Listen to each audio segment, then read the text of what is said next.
Қайырлы күн, қазақ елі. Біз бүгінгі тақырыбымызда шүлен тарату туралы әңгіме қозғайтын боламыз. Қазақ қиссаларында ең бірінші енші беруді Алла тағала адам ата менен Хауа анадан бастаған екен. Алла тағала жерге түскен адам ата мен Хауа анаға енші ретінде 10 қой бір жылқы берген екен.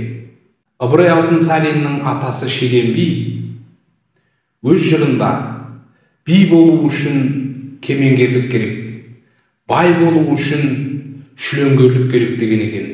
Біз қазақ бай болу үшін, ырыс-ыдысымыздың молығып арта түсу үшін не істеуіміз керек? Ол үшін біз шүлен таратуды біз жақсы білуіміз керек. Шүлен тарату дегеніміз не? Шүлендік жалпы кімдер таратты деген сұраққа бүгінгі бейнебаянымызда экстенциялық талдау жасайтын боламыз. Шүлен тарату қазақ қоғамындағы қамқорлық пенен мейірбандылықты білдіреді. Қазақ байлары өзі құрметтеген адамдарына, оның аз қамтылғандығына, болмаса оның дәулетіне қарамай, өзі сыйлаған адамдарына шүлен тарататын болған. Шүленнің көп бөлігі тұрмысы аз отбасыларына беретін болған. Шүленді кімдерге берген? Шүленге мал берілген, ақша берілген, бұйымдар берілетін болған.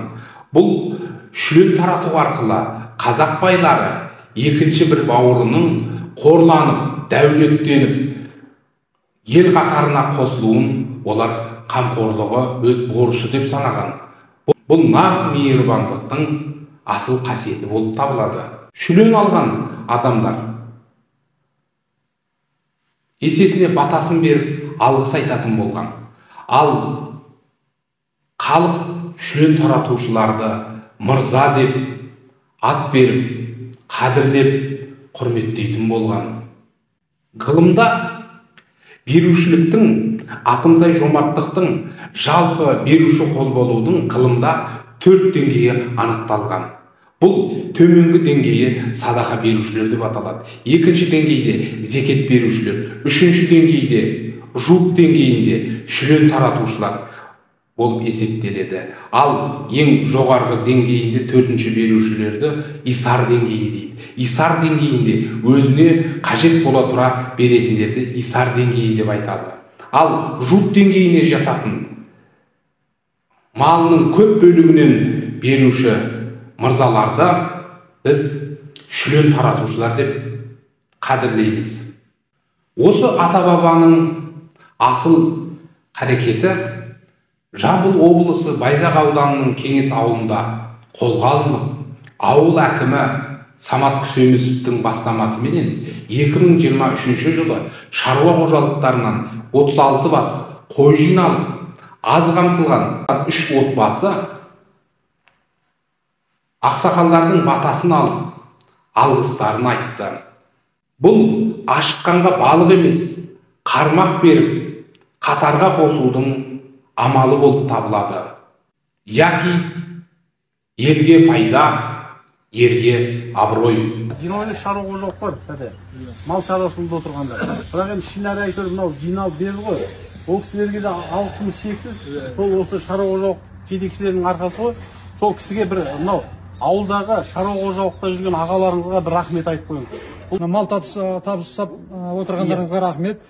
Сенімдеріңізді ақтаймын деп ойлаймын. Сол ақтауға тырысамыз. Рахмет. Мынау осы ауылымыздың үлкен атқамінер ағаларына, аталарына рахмет. Сіздердің арқаларыңыз өсіп өніп жатсақ, ауылымызға абырой. Жақсы рахмет. Қазақ халқында баға жетпес бір нақыл сөз бар. Қазақ айтады, хан болғысы келмейтін кісі жоқ, халқы қаламайды. Бай болғысы келмейтін кісі жоқ, құдайы қаламайды дейді.